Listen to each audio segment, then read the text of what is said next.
我可反當初，你可會屬我？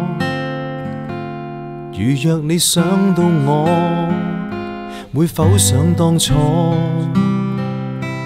過去歡欣幾多，今天不再可觸摸。在腦海的印記，永遠有着你麼？在遠方一個你，默然的你，無奈地遠離。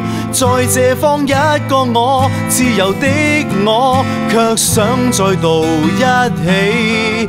或許終有日可拋開憶記，完全忘掉盡心死。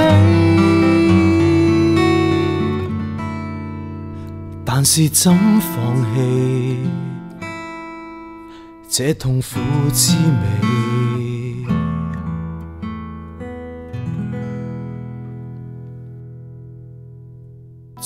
用記憶去證實愛嘅存在。舞台劇《相聚21刻》再遇重演，9月15至19日，香港藝術中心壽臣劇院，門票現已於城市電腦售票網公開發售。